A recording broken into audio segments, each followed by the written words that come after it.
Okay. We finally made it. Wow, finally made it. This is the first of hopefully several, but sitting down with Bruce Pelphrey, owner of CrossFit Skyfall. I've been a member here for, what, 6 years? Probably like at least 7. Yeah, 6, 7 years. So when did you open the gym? In 2015. 2015. October. About October. Okay. Tell me a little bit about, why you started the gym. Like what? Going back 2015, what made you want to start a gym? A CrossFit gym in particular. So, going way far back, I'll take it up from the beginning. Is that like I fell in love with exercise and all that in like junior high and stuff. Started working out, loving it, and I remember somebody asking me multiple times as I was like going through like just getting more involved and more obsessed with it, was like, oh, you should be like a athletic trainer, or like, are you going to open your own gym? And I always said, don't mix business with pleasure. So funny part about that is that, so several years go by in like lifting, and ended up starting CrossFit in like 2013-ish, like later 2013, and then became an L1 coach, coached a little bit, and then Ken actually came to me and asked me about starting a gym. How'd you know Ken? So I met Ken through CrossFit Heights and knew his wife Danielle, and we were like working out together and stuff. And she was pretty much, I think, the one to be like, hey, like this kid like is like excited about it, loves it, is like super involved, and think that he would be maybe a good fit. Which I don't know 100% sure if that is the case, but it sounded like when they were talking about it, that might have been how like I was like at least thrown into the hat maybe. But I had no intention of like starting a gym or anything like that. Just like loved exercise and helping people and stuff. But after that, I was like, yeah, let's do it. So that's really how I got started. I had no intention of starting a gym or a CrossFit gym specifically or anything like that. So yeah, that's how it started. And it's definitely grown, and a lot of learning, a lot of figuring things out as you go. So Trial and error. Yes, a lot of trial and error. Fix. Turn it that way. Okay, there we go. Yeah. I'm still new to this, guys. Yeah, get the microphone. I don't know really what I'm doing here. So backing up, that's why I'm here. That's why Yes, I'm here, right? exactly. Backing up even further, what got you into fitness? Like, did you just like it in high school? Like, what made you start working out and want to help people? So really, like I started out it was like 6th, 7th grade, starting to like work out specifically like for soccer. So we went to like this kind of training camp over the summer that was like, might have been like 6 weeks long. And it was more like this physical therapy place was running this for the 6 weeks. You'd go 2 or 3 days a week. And after that, they were like, hey, like if you want to come and still like do the training and stuff, like you can come like this last month before school starts. So like I kept going and fell in love with just exercising and doing the lifts and stuff like that. And actually the funny part about it is that obviously being a guy, bench was like, number one top of mind. Wait, you like to bench? I do like to bench. Couldn't tell by the programming, but so I actually benched. I was going, I think 5-6 days a week. And so that's part of the start of the obsession with it all, is I was benching literally to a max every single day. And eventually like somebody like was like, hey, like, maybe you should, do it a little progression wise. And like, this is probably why you're not like improving and you're just like going down, and you shouldn't just max to it every day. So kind of got started in it with that, and then started reading about it. I bought like all the magazines and whatnot, like back in the day, bodybuilding magazines and whatnot. So that really is what started it. And then like I was still playing soccer and stuff. So I was still lifting as much as I could. And then come really like the start of high school, like I was still playing soccer pretty intensely, but then wanted to get a lot stronger. So I ended up was trying to pretty much get as strong as I possibly could, which meant by any means, like I was like whatever you call the dirty bulk was my life for a hot second. I don't have trouble. No, I wasn't that big into that, but I was eating anything and everything. Like I was the classic like Kroger chocolate milk. Okay, so what's your go-to? For what? Just I mean, at that time, a dirty bulk. What's your go-to like? It was like a half-gallon chocolate milk almost every night. Oh my god. That was like the protein drink and every night. And I was eating. I remember this, and people probably thought I was crazy in like high school, but when I was like trying to get strong and gain all this weight and stuff, you know, you see everybody, you're like, oh, you got to get up to like so much, like you got to be gaining weight to like build some muscle. So, and I went probably overboard, obviously, but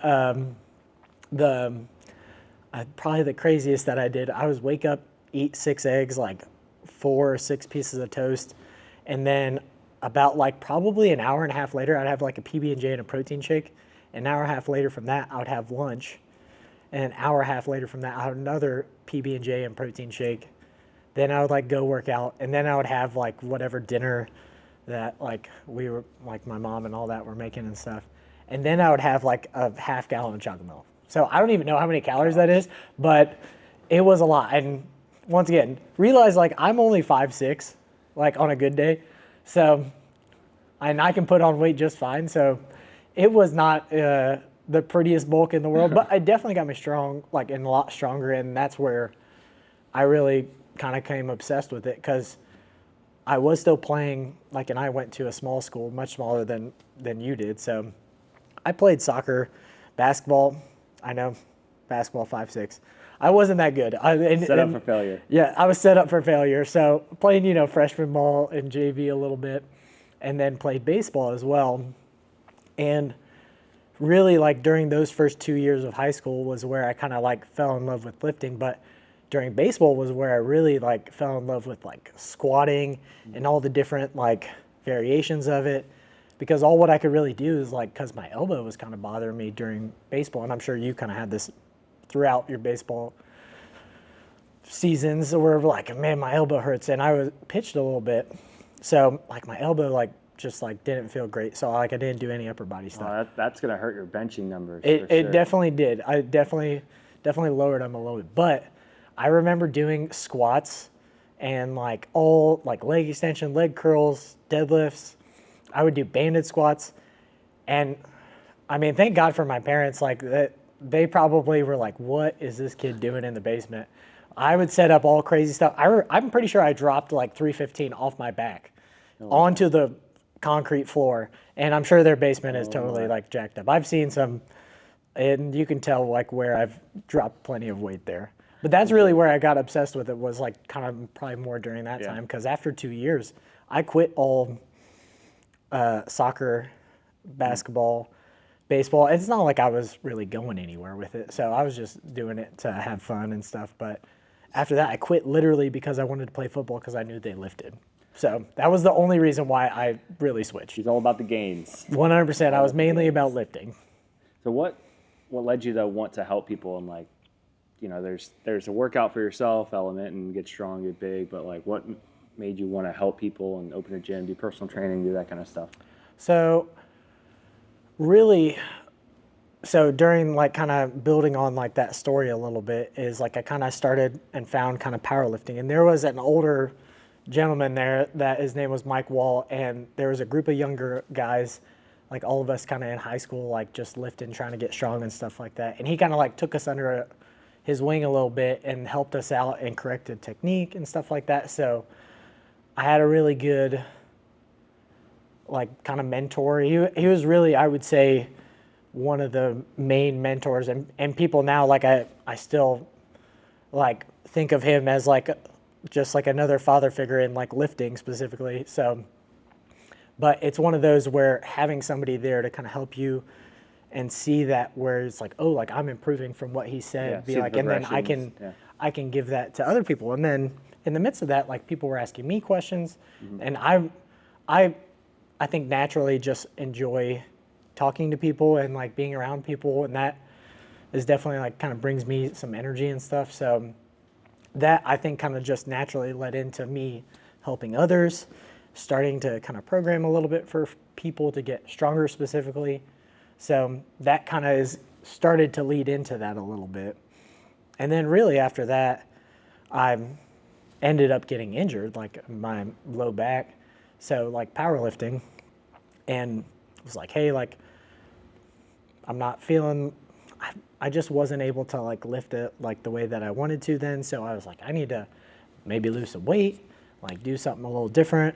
So like I found CrossFit in the midst of that, and ended up, I was like, hey, like I can still do all the movements here relatively okay. Like when you first start, like it's a tough ball game at the beginning, especially coming from like a powerlifting background, like barely Olympic lift in my life, and then not knowing what really I was doing and always going way too hard in workouts. I bet your mobility was great. Yeah. I mean, I started out, I was able to clean probably 225 relatively quick, but I shit you not, it was probably this far away from I was holding. Yes, pretty much. Like it's just a foot away from my shoulders. So, but it took me a while to like figure out, be like, hey, like I need to work on mobility. And I always loved, one thing I think kind of backtrack a little bit is like I always loved like kind of learning about it and like getting chest deep into all the information and being like, oh, like I can do this better, I can do this better, this is how I can improve that. And then like once again, like as I was improving, like people had questions, and I always loved helping people out to get better. So, and I love seeing them like get excited about it. And I, from powerlifting and stuff, when you're lifting with people, you're getting pumped up because you know where they're at and like what their, best might be. And you see them hit a big number, and they're fired up, you're fired up for them. So it's one of those that sort of energy, I think, led me into wanting to naturally kind of just help people and like see more of that in people and see that excitement and stuff. So yeah, you found what, I mean, gave you energy and what you like to do, and it doesn't feel like work helping people and stuff. So it like comes easy, and like I love learning about it too. Like if somebody has an issue, maybe I don't know the answer right now, be like, oh, like I can research this and like play around with this stuff to see. Well, that's huge too, because a lot of people, I feel like in this day and age, they don't know something, they'll pretend they do or make up something rather than actually go out and learn about it, which I think is a difference with how you do things in this place. You go out and learn it rather than just make up some BS. Well, and just like I think understanding, be like, okay, what is really maybe the intention of this, and be like, not just like being like closing your eyes and throwing something at it and be like, I hope this is in kind of general, like what I've heard before, like I don't really know much about it. So knowing, be like, okay, like what these layers kind of mean and what they could entail long term for people, be like, hey, you stick with it, and do this consistently, it can make a huge difference down the line. And I got that firsthand. Like, I don't know where I read this, but talking about the front rack specifically, is I spent 3 months just doing front squats every Monday, every 8 a.m. till like 9 a.m. I would just work on front squats because I was like, I need to get better in the front rack. So like, I'm going to do like this pause work progression. So like I went through and then hit a huge PR in my front squat, and then eventually immediately almost got a PR in my squat clean and power clean, almost like immediately, because I just was like, oh, like I think this is what they said was going to help with this position in the clean to be able to hit this weight.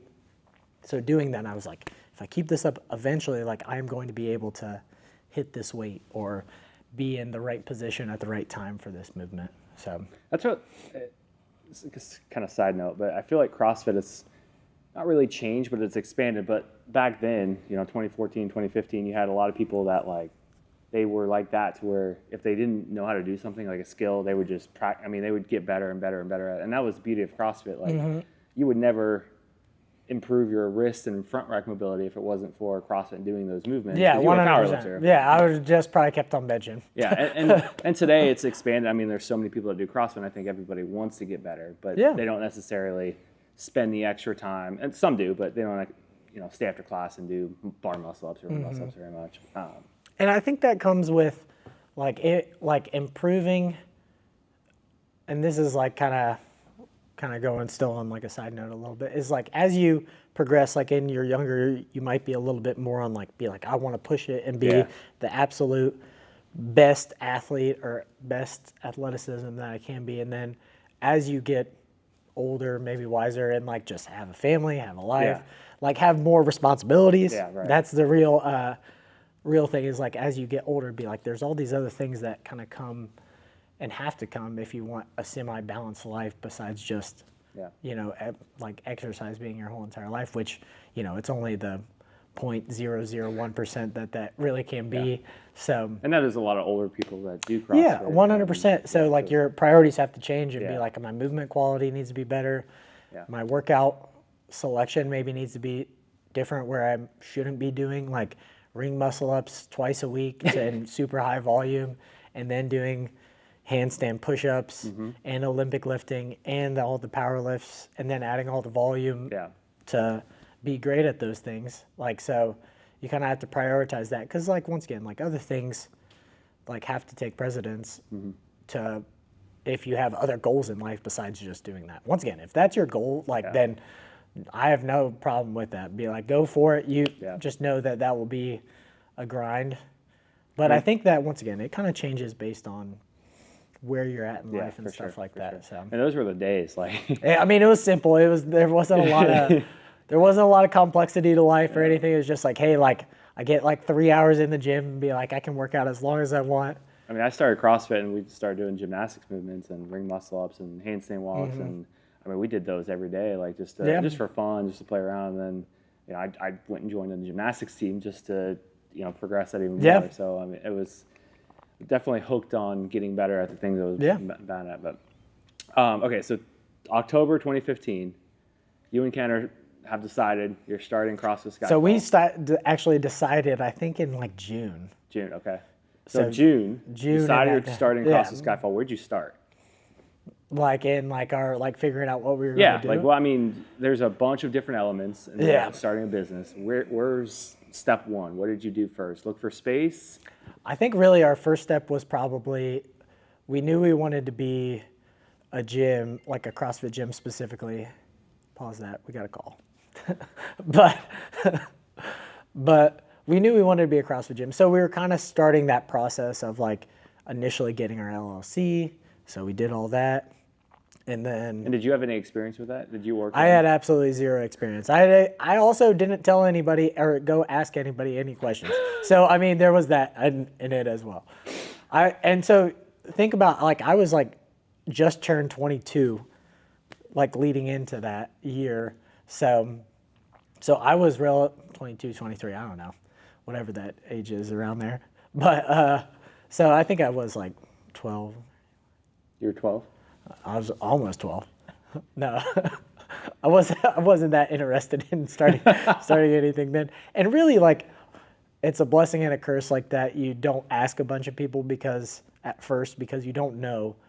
It's good to not know everything, and it's good to not know the hardship of what's going to come or what you're going to have to get into and figure out on the fly. Because sometimes I think if I was to ask somebody maybe beforehand, I probably would have gotten potentially several different answers depending on how they did it. But like also, I know from my experience, be like, and some of the hardships be like, if they told me every detail of what happened over 10 years of like their, you know, gym experience of owning a gym, be like, oh my God, that sounds terrible. Yeah. Be like, that sounds like I'm never going to get to work out, and it's going to be like super stressful and like going to be crazy. And I mean, hardships and failure happen in every business. Yes. So if someone told you, like, you're going to fail 17 times doing this, and this, you're like, well, that doesn't sound fun.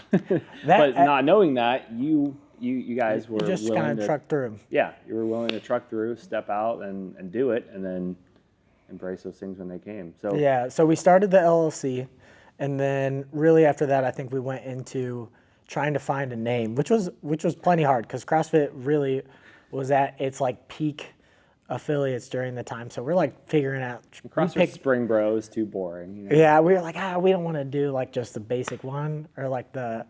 I think 937 was already taken at the time and stuff. So we were like, we don't want to do that one either, or something like that. So we were like, like we'll figure out a bunch of names. And then I'm pretty sure the movie, the James Bond movie Skyfall came out, and I absolutely love James Bond movies in general. So like I was like, oh, that's like a cool name. So like we do it, and like it ended up turning up. So we ended up picking that name, and I still remember. So we have boxes. We have 10 boxes that are 20-inch boxes, and then I think we started making those like at Ken's house, and like sawing it up, measuring all that stuff. So that was kind of cool making all those and stuff. I still remember that day, like making those as we were coming in. And then I think after that was when we started, and during that time we were probably looking at different spaces and areas. And so like one thing that we had like just talked about was just like, hey, like where are we going to make a gym? So like, so depending, I guess, on what you feel is right. So me and Ken were kind of based out of like the northern Dayton area and stuff.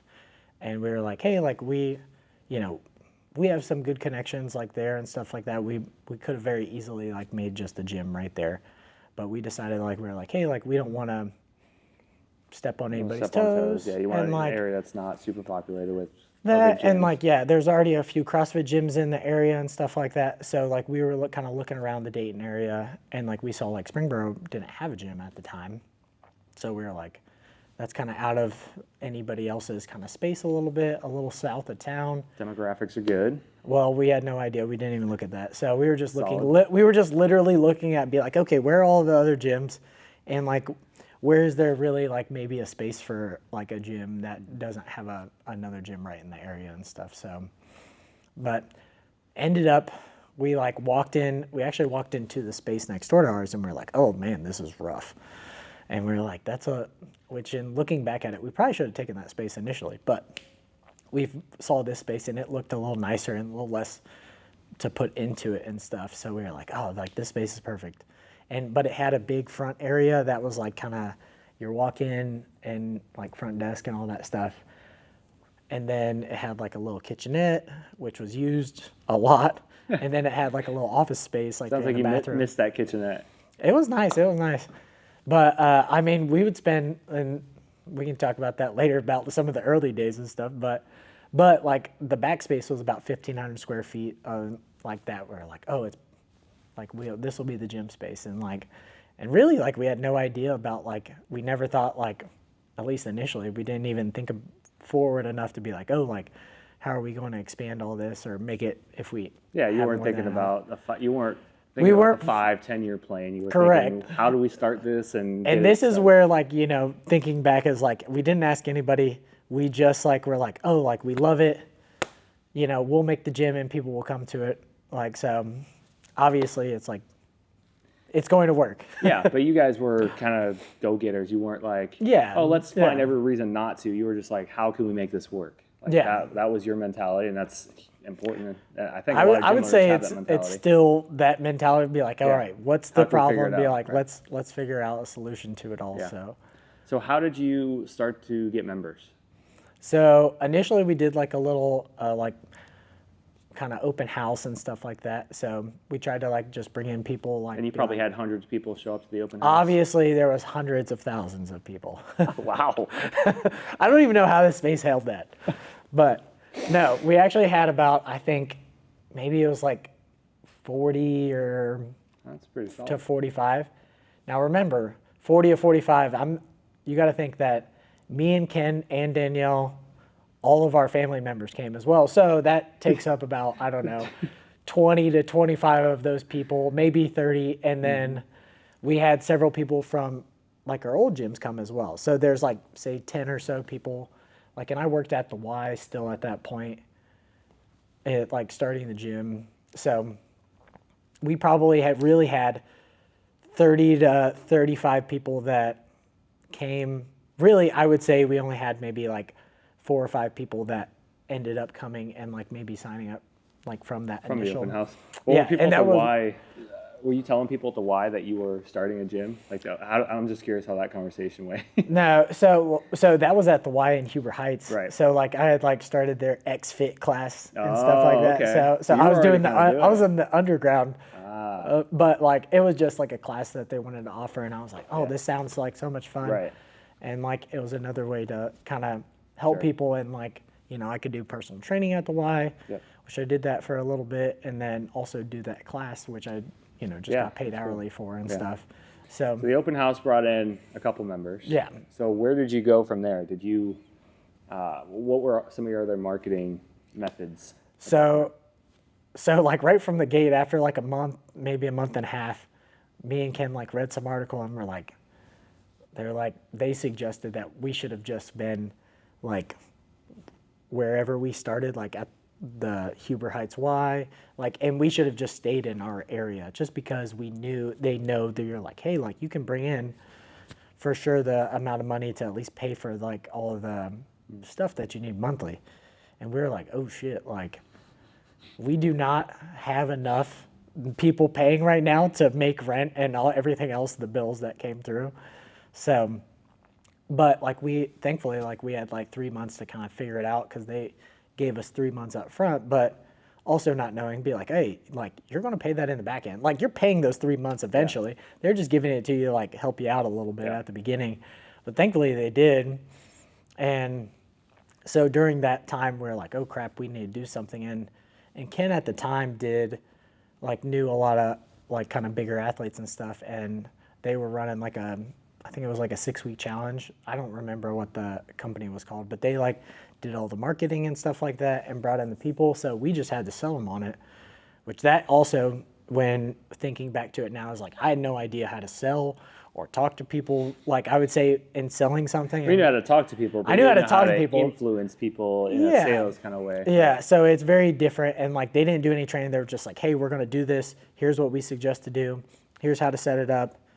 Be like, we're going to do all the marketing and set up. Be like, give us your schedule, and we'll just fill it as best we can. And that was kind of the beginning of like. So this was a group that you were working with that was going to do that for you. Yes. Okay. Yes. So they did all that for us, which thank God they did, because if not, which actually we have several members that are still from that are still members today.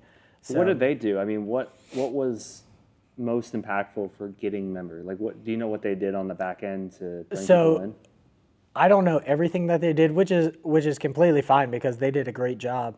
But like they were the ones who like kind of set up some meetings for us, in the sense of they set up the consultation for us to have, whether that was over the phone or in person. And then they also did all the marketing. So they did the research and be like, hey, like this is the demographic, this is our like cost per lead, and like be like, this is where we're at. And they ended up, really what it was is they just took that money that they paid initially, and they took that as their payment. So every person that we closed, they got like that deal. We just had to close them on the back end of it. So like in 6 weeks, if we did our job and helped improve their lives, which we were plenty confident to do that. It was just a matter of being like, how do we just get people in the door? Be like, we just need people in the door. And like, I will give everything that I have to you to make sure that you are successful.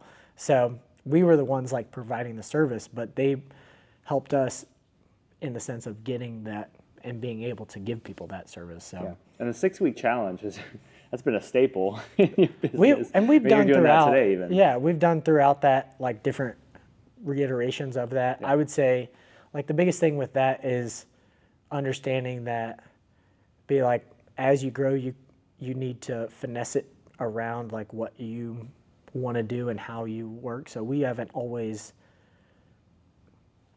stayed in the same kind of system throughout the whole thing. Yeah. So when we started, it was literally a dedicated class to that. I mean, we've done that in the past, like throughout the years and stuff, but like we've also don't do it as maybe frequently as what they suggested. So like, because we're once again still trying to just grow our regular membership, which is always good. Like, I mean, they didn't suggest this, which I wish I would have thought of it then, is being like, hey, all these 6-week people in the challenge, be like, we should have asked, like, be like, hey, like, do you have a friend that we can reach out to and ask for referrals and stuff? But like, once again, we had no idea what we were doing. Sure. So like, we're just like, oh my God, we have these, like, we had 30 some people or 40, it was like 30 or 35. But I think people are so interested in the 6-week challenges because it's not really, you're not marketing as CrossFit. Mm-hmm. It's a 6-week challenge, and it's bringing out their biggest problem. Like people are desperate to lose weight and get healthy, but they just don't know where to go. So if you're offering hey, 6 weeks, you might have a vacation in 6, Yeah. 7, 8 weeks, so that looks even more appealing. 6 weeks, we're going to help you do this, this, and this. And so it's, I mean, exactly what you do in sales and marketing. I mean, you're connecting a problem to a solution, and that's appealing to people. Yeah, and once again, like everybody's at different points in the sense of like us doing that and being able to dedicate a actual class to it in certain times is like a great option, I think. But like throughout, we've done different challenges where it's like a specific like nutrition challenge, Right. but like we do it in differently in the sense of we add in like, because we do onboarding and stuff now, which we didn't do before, but I wish we would have. I mean, that would have definitely made, I think, coaching and everyone beginning's lives a lot easier. And that's just something we like probably really didn't have the manpower for because there was Yeah, only 2 of us. right. But So talk about real quick how impactful the onboarding is, because I know you, Skyfall started doing that, what, a couple years ago? so really we started it in probably like 2018. So that was something that I thought like marketing and onboarding was something that was missing. So we had like those first few years of where we're just like bringing people in and kind of the classic be like, come in, we'll scale everything for you. And we definitely did that just fine. But also like that's a big turnoff for a lot of people is that they don't know and like they're confused about movements. Yeah, nobody So- knew what CrossFit was. They thought Yeah. of it as this big extreme thing, and so you're offering, okay, well, join. Here's what we're going to help you with, and we're going to talk with you right from the start, introduce all the movements, show you exactly what to do, what you'll be doing, so they Yeah. have a better expectation. Yeah, so that introductory is more of that on, and it's gone once again, like through some reiterations over since 2018, but like us kind of hand holding them a little bit to understand all the movements, but then also so they understand the process of everything, how a class flows, what to kind of expect. So you're leaving some of that, I guess, anxiety about just the Yeah. class in general, like kind of cutting that out. And then also it allows us and coaches when we're coaching to understand like where they're at really, so then we can coach them even better and give them quicker progressions and better results and like better workouts. And then also like you keep them safe, healthy, and moving and consistent, being the big thing. That's been another thing is giving an expectation. So, Yeah. like, something we've done is with videos. I mean, we've had a lot of fun Yeah, with we've it over done the a lot. years. Like a lot of like cool like edits and things like that. But I mean, the most impactful are where people can see exactly what the space looks like, what people are doing, see people like them.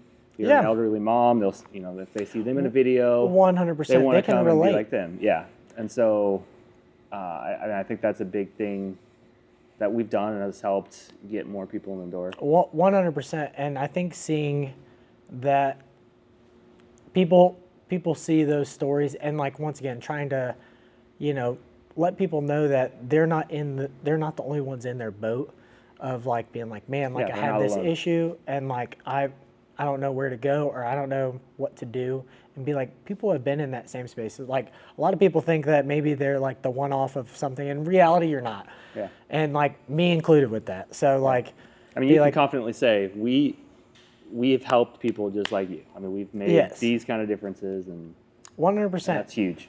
And once again, still doing it today, which is why like the gym is still here today, because like I love seeing people get excited about exercise, being healthy, and having a good time with friends and working out together. And Yep. so all that kind of has really kept it going. And I would Yeah. say like for me personally, not just like the gym side, but like for me and motivating me to keep pushing and getting better and stuff like that with it. Yep.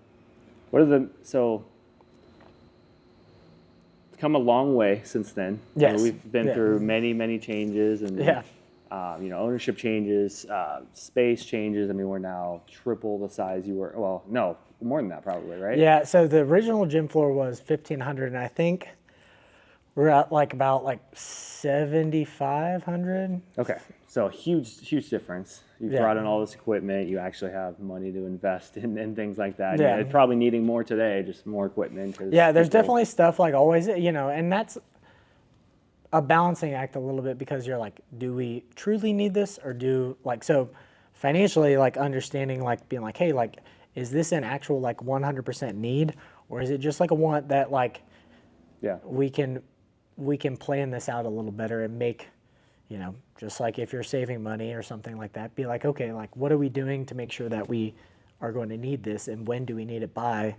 So having that plan of being like, okay, in a year, if we keep this progression of increasing members, so say we're at 100 and we get to 120 or 150 or something like that, be like, we will for sure need X amount of barbells to handle that many per class or something. So you guys like were that. Planning now. Now we're in the planning stages and we've really grown up.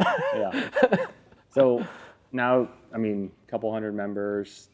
What, if you could name like top 3 things of what's made the most impact from like a marketing standpoint, bringing new people in the door, what would you say those are? So I would say bringing new people, marketing wise, I would say that one's probably a tough one because it's probably like a little bleed of everything. So we definitely run like paid ads and stuff like that. So, and we do different stuff throughout the year. So I think having a plan of attack when you're thinking of be like, okay, like there's a Black Friday stuff, there's New Year stuff, and those are both kind of hot times for people to, in that winter time, to start like trying to think about, I would say like, be like, oh man, like I'm starting to eat a lot more, like at Thanksgiving and all this stuff. So I think having a plan, a marketing plan leading into that, and it's not like you can just like be like, oh, like we're just going to run a Black Friday sale. Be like, you should have this planned in advance, like months, or if you can, like months in advance, but at least like 4 to 6 weeks you should be thinking about and like planning that process, how on the back end or like how the customer is going to like walk through it, what that process is going to look like, and kind of walking through that process. And the same thing for like New Year, and then throughout the year if you want to do stuff. So, and we do more of that on those kind of specific times, and that's really helped us. I think that's something that has made a big difference in the sense of just having some consistency there. And then you have also like a big influx of people still kind of flowing in the kind of end of the year to the beginning of the year, and not feeling like you're being like, oh man, it's a new year. Be like, because people definitely, I would say, in the gym industry, like in your membership and stuff, I'm sure you've seen like in that December timeframe, be like, you're not going to be seeing everybody all the time. Be like, people have vacations, their families at home. Be like, they have lives too and other priorities that are going on and pulling at them. So they're not being as consistent in the gym. So how do you make sure and give them the attention that you need, and then also being like all these other people that are feeling like they'd be like, oh man, like I'm ready to start making a change, and be like, there's no reason not to pull on that string of opportunity in the sense of be like, people are ready to make a change. Be like, why aren't we pushing ourselves out there to make sure that we are giving them an opportunity to see us and be with us so we can help them. Yeah. And people like to look for gyms, just going off of your point of, you know, the Black Friday, the New Year. People like to look for gyms around certain days like that. Like yeah, the it's New one Year, of those things that like it just resolutions. makes sense to be like, why aren't we? Why not do something? Yeah. Be like, what in reality, what does it hurt? Yeah. Be like, if we did something, like there's no reason like. And I wouldn't say this all the time, but like in reality, be like, if money is the issue, be like, we can solve that problem. Be like, we can, if it's like if we're getting a person at and this is once again coming down to planning, is be like, what price point do you need to be at? How much are you paying for that to get a lead and stuff like that? And if you don't know those, then like you could be spending money and losing money on a person, and you still know that they have to be there for 3 months for that to get paid off, technically. Yeah, and but like it becomes how a math equation at that point. 100%, and like those are the numbers that you need to understand on your part to be like, we need to be at this price point per person, and it needs to cost us about this much per person to get them as a lead, and then how do you fulfill it? Once again, that kind of comes into the equation a little bit too. Yeah. So there's little points of being like where that price point needs to be at, and understand like what levers you can kind of pull to. Yeah. And once again, that has made it, and making sure like the videos like look good, or images, or like just the content in general. So like long term of just making sure that stuff is set up correctly and looks good and is appealing. And once again, hitting the clientele that you want, but then also just being consistent enough with like videos and stuff, because, you know, us asking for people to give us be like, hey, give us a review if you like what you thought or how we did after like a month or two. Be like, we'd love to hear what you, and give us some feedback. And then if they give us a Google review, like that's awesome. And if not, like that's okay too. But it's one of those where stacking those and that being consistent with that, being consistent with just content in general, because people are going to look at Google, people are going to look at your Instagram, people are going to look at your Facebook, whether you think they do or not. I do the same thing. Be like, I mean, it becomes your resume at that point. 100%. People want to look and see like what are you prioritizing? What are you all about? What's the gym look like? Who are the people that are going there? Yeah, are they like me, or are they somebody be like, are they somebody who is, you know, are they the people that be like, I'm only showing people that can only do the muscle ups, or maybe I'm showing only people that are lifting super heavy weights? Yeah. Be like, or am I showing like an everyday person that in reality they've lost 20 pounds and now they just are doing their first burpee? Yeah, right.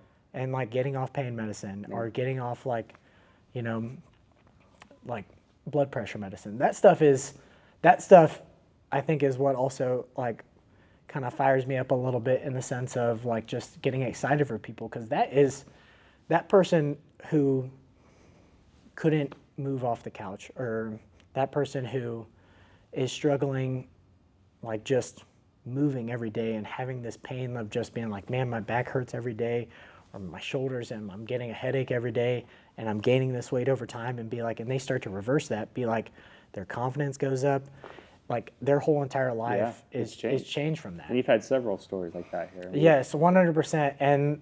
And there's still several people that like, you know, don't want to exactly like let it maybe known on camera or something like that. But like, it's one of those where it is, when you hear people talk about it and how excited they get, it just gives you like that next level of like being like, okay, I'm on the right path, and like helping people and stuff like that. Yeah.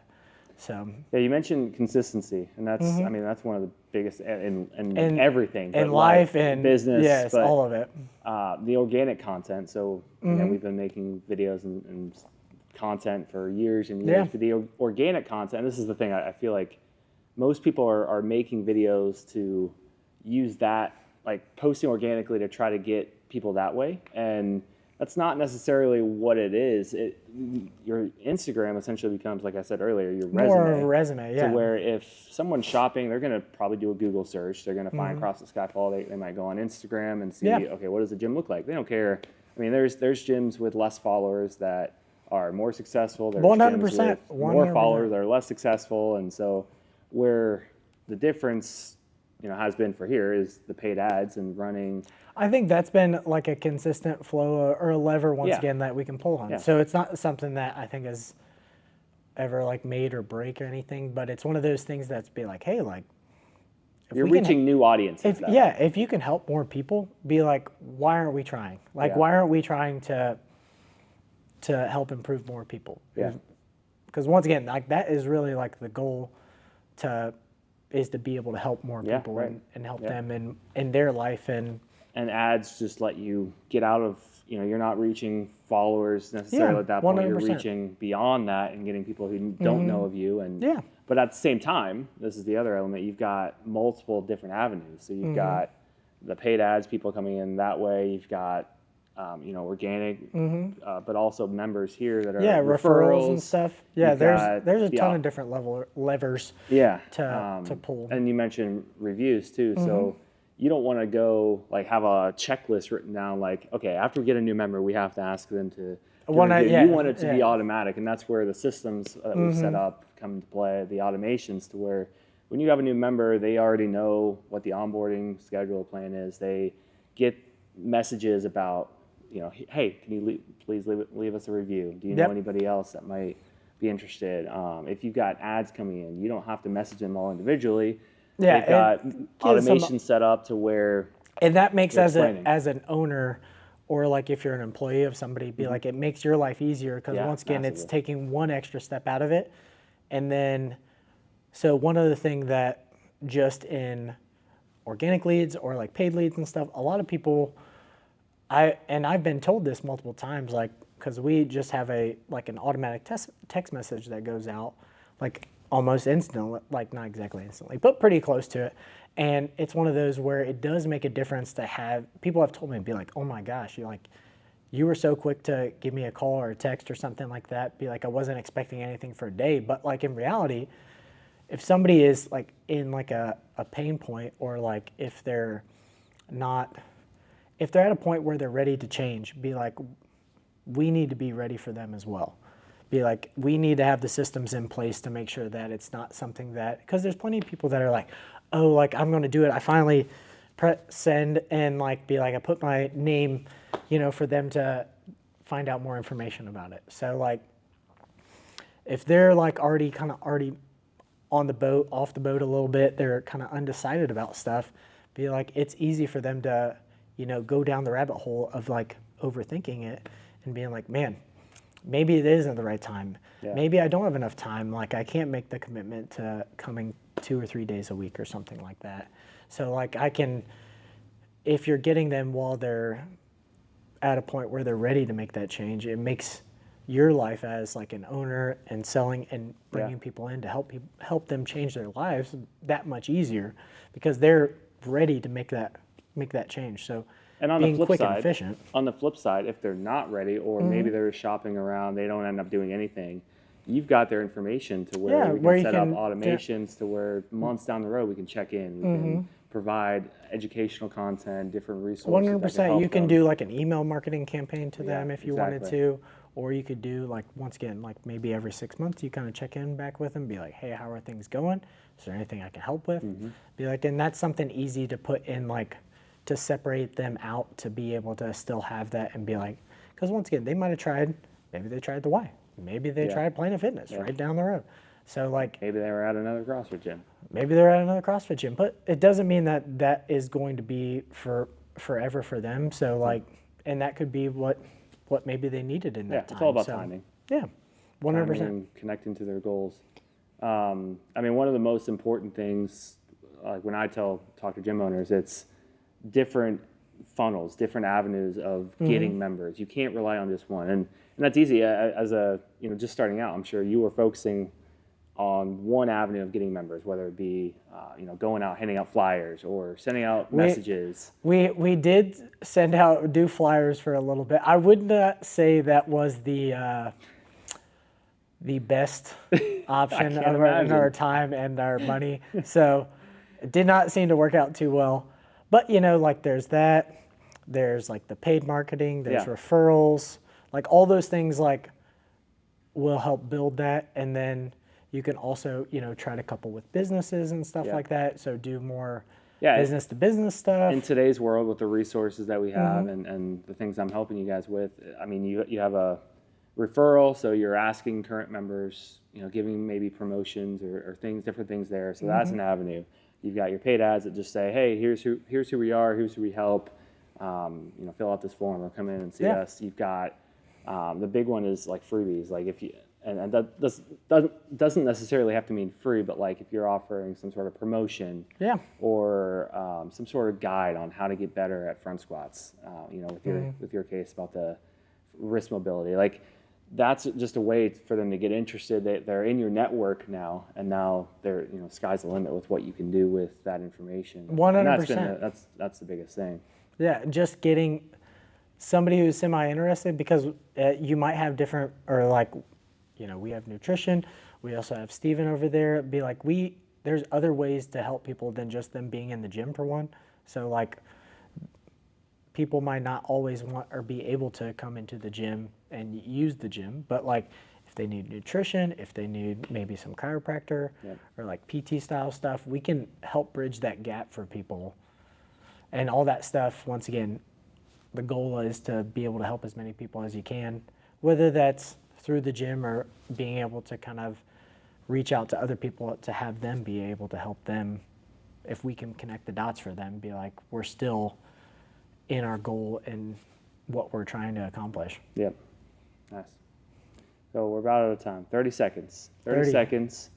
What are your plans for Skyfall in the in the near future, or not so near future? Do Oh, you have any man. big plans? There's definitely like some. So like here soon, we'll have technically like another full-time employee. So that's like another big thing coming up. So getting them onboarded and understanding the process. Yeah, of so investing in everything. personnel, bringing more expertise and more people that are completely focused to the gym and its members. And then I Nice. would say, like another portion is that, so as we kind of talked about, like we did a lot of remodeling this past year. So, new floors, new rig, a bunch of cardio equipment, bars, all the fun stuff that everybody loves, new walls. I handmade those, painted them myself. Bruce the Tool Man. Yeah, Bruce the Tool Man. Just call me up when you need something electrical. I have limits, but I can do, move stuff around a little bit. Nice. So, but we did all that last year, and then this year, our plan is to really push more on the marketing side of things compared to just completely investing. We'll still invest in the gym and our equipment and people and stuff like that, but in the members. But it's one of those where now we also have the resources to be able to consistently go throughout the year and do some paid marketing and different stuff. And once again, now it's when you're starting out, it's a lot harder. You have to be a little bit more precise with your money just because we didn't have any funds pretty much. It was literally me and Ken's, it was pretty much all my bank account. So invested into the gym. But so we didn't have a lot of money extra on hand, but so we had to be, understand, be like, okay, we can put our funds here. Very precise. Yeah, you have to understand, be like, what's the biggest lever that we can pull with this amount of money? So understanding, be like, you have to be a little bit more, I would say, smart about it. Yeah. And then you can't just throw it away for no reason or not understand what that money is going towards. Now that we have the money, it's not saying that we just throw it away by any means, but we have the opportunity to try more things. Yeah, exactly. And do some different stuff marketing wise and bringing new people in and trying new ideas and stuff like that, which is also a super fun thing because now there's several other avenues that we can go into, whether it's a new class, whether it's maybe we push more personal training stuff or nutrition stuff, or just marketing to get new members in general. There's a lot of other avenues now that we have access to because we've grinded through the hard times and made it out. And now, feeling the benefits of that we can invest in to the gym. And the precision is still there. Yeah, 100%. It's still, like I said, it's still a math equation. You're spending money here. Is it working? And that's what I'm 100%. Can help you with it. Is it working? No. So let's adjust. Let's adjust the hook of this video. Let's send out different messaging and seeing what works and you're in a place now to where we can test out those different things. And I think not only you understanding those things and you understanding the problem points of be like, hey, here's our clientele. Be like, how should we kind of set this up and be able to create the message that we need, and also be understand, be like, oh, what does Facebook or Instagram really want to push out and will benefit us to not spend so much money to get a easier cost per lead, better. The best thing this doesn't even pertain to marketing, but just in life in general, put yourself in their shoes. So if you're trying to target, an overweight mom who's desperate for a solution to help. So how are we going to market to her? What is she going to want to see on, when she's scrolling through Facebook? What's going to make her stop scrolling and be like, oh, this gym looks like it could be for me. It could be the solution to my problem, and how can we market that most effectively? So 100%. That's the key, in my opinion. Yeah, definitely to growing and being consistent with that, and once again, consistently doing that and understanding it's going to be a process. Some stuff will do better than others. Doesn't mean that it will be there forever, but still trying to be oh, this worked. Be maybe we should do a little bit more of this, or and not just me looking at it and having you being able to look at it and stuff is making a difference in the sense of making sure that the checks and balances of is this money going to the right place? is the video creating the leads that we need and at the price point that we want? So, and being able to reiterate those to be able to build off of that, to make sure that you could have a consistent flow of new members in, and being able to just allow yourself to keep growing at a consistent pace and not feel like you're in these ebbs and flows of what I would say. If you're like a normal gym that like a person that did it because they love it and you don't have a ton of money, like, I mean, I was 22 years old. Like, I really didn't have that much money saved up. So think about, like, I don't know, we had 12 grand between the two of us, and like we had an equipment loan. That was literally like, that was the only reason why we got that equipment, or else we would have spent all the money that we had. So, I mean, we spent a good chunk of it at the beginning for all that. So, or all the stuff, other things that we needed. So Consistency is key. 100%. Being consistent with it, and then just knowing that like you're still gonna have good and bad, but like try to think of it, I would say, not emotionally, like just like understand, be like, this is just a number. This is just another element that we can put in the stat chart and be like, okay, this is where this was at, this was the time, and this is how it performed. Be like, where do we kind of go from here and keep on improving? Yep, exactly. All right. That's a wrap. Fist bump.